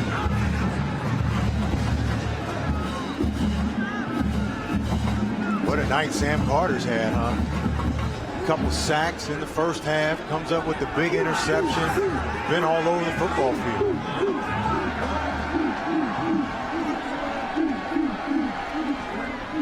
Dean will move the chains. Well, we talked about, JC, the nature of this rivalry, how huge it's been. I think a rivalry is always better when you've got 2 teams in the same conference. We finally have that now, and TCU is a welcomed addition to the Big 12. Oh, no question about it. These 2 teams are right down the highway from one another, so it was already heated. But now that they're in the same conference, it's going to be even more of a rivalry. But TCU, they bring a lot to the Big 12. They're happy to be in the Big 12, and it's a big win and a plus for their university. But they're bringing a quality football team.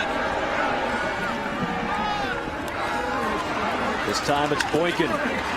Makes one man miss. Stiff arms his way out of bounds. Broke out of the tackle of Sam Hall and picked up 9.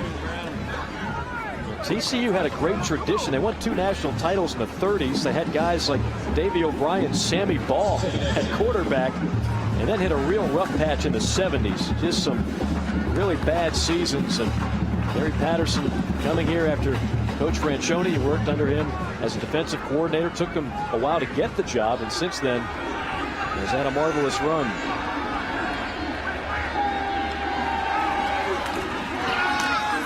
Second down, another gaping hole straight up the middle for Catalan. 7 yards as we welcome you here to Floyd Casey Stadium. TCU and Baylor in Waco, Texas, 42-21. Mike Morgan, J.C. Pearson, Laura McKeeman on the sidelines.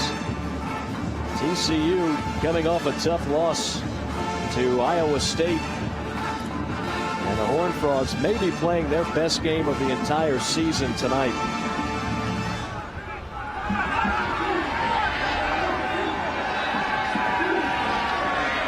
Boykin, bootleg, touchdown, why not?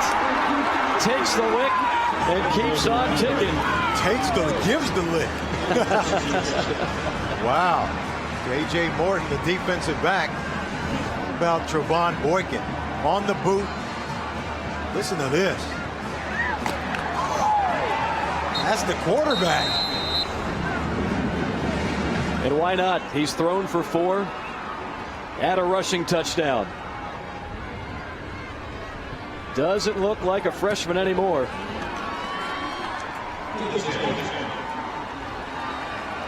Seventh touchdown of the night for TCU, and that man has accounted for 5 of them.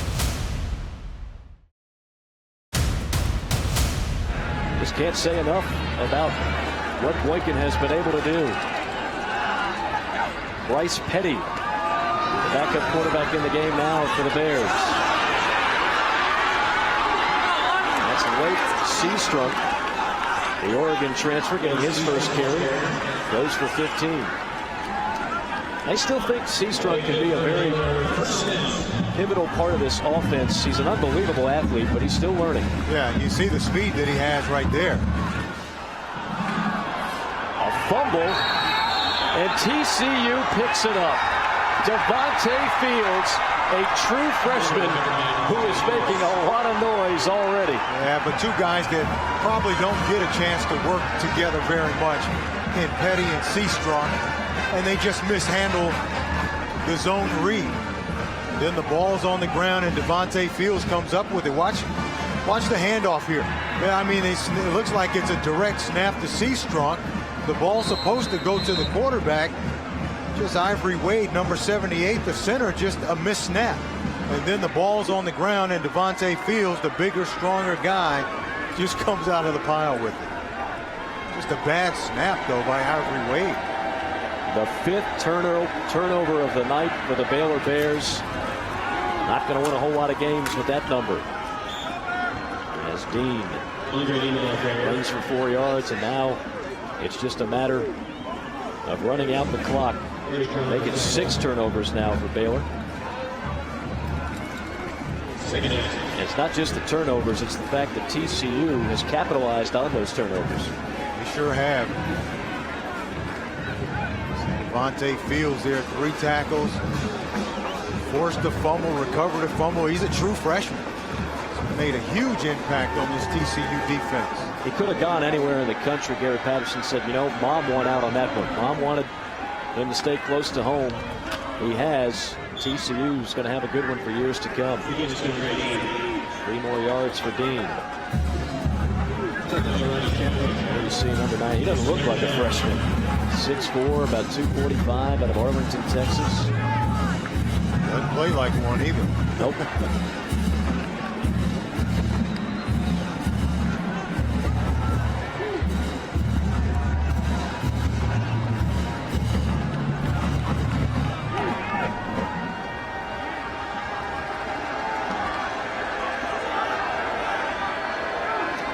On 3rd down.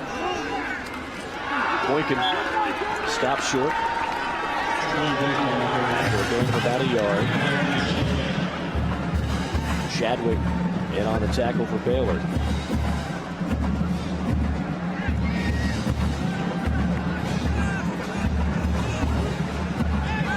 One of those situations, you're too close to punt it. If you go for a field goal, some people might accuse you of running it up a little bit. So you might as well just go for it. Yeah, I mean, they're going to try to go for it here and see if they can get a first down and then essentially just run the rest of this clock out. Play clock at 2 on the snap. And Dean is blasted behind the line. Brady Trahan, the first one to meet him. So Baylor takes over on downs, but the problem for the Bears, too little, too late. 3:11 to play, and a 49-21 deficit.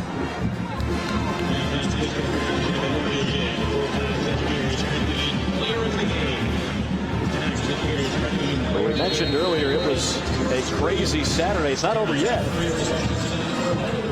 The Oklahoma score, hard to believe, but if you look at the AP top 10, not a surprise that Alabama, well, it would be a surprise if the final score was 42-1, but not a surprise that, I think that'd be the first time ever. Yeah, right. But not a surprise that they rolled over Missouri. Oregon is idle, and we've already talked about that South Carolina LSU matchup, which is still going on at Baton Rouge.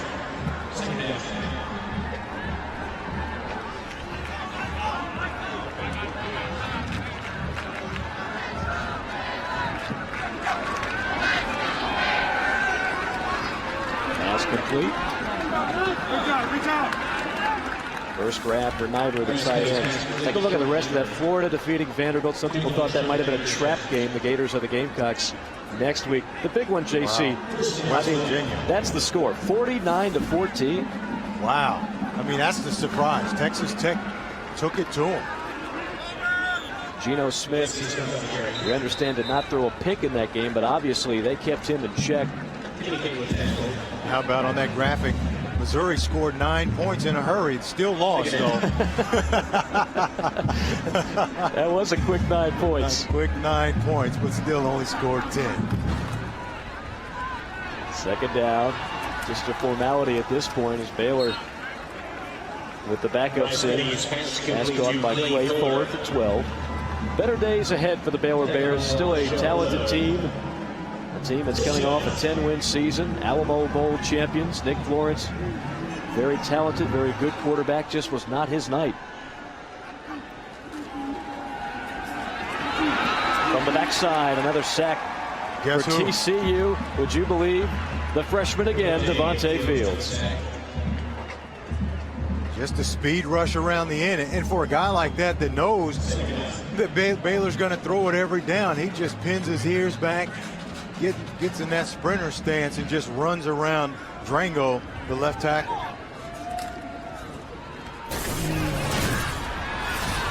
Seastruck picks up 7 yards.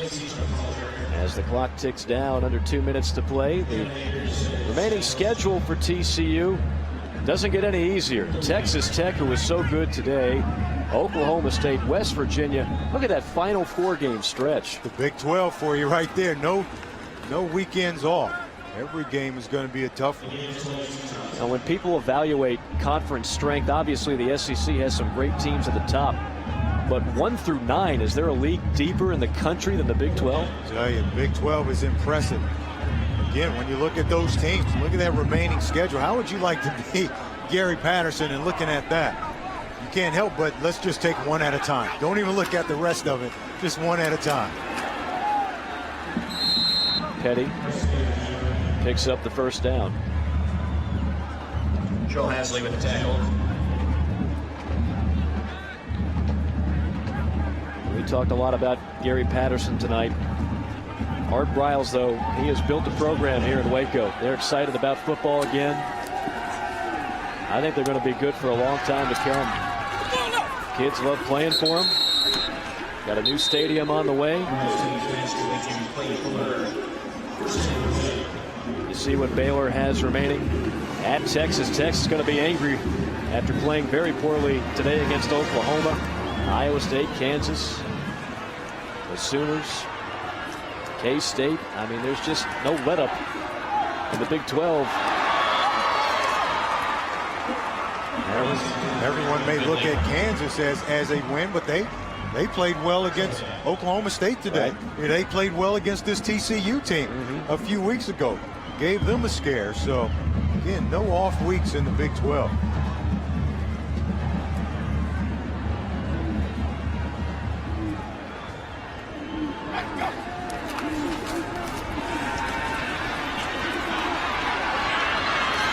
could be the final play of the game.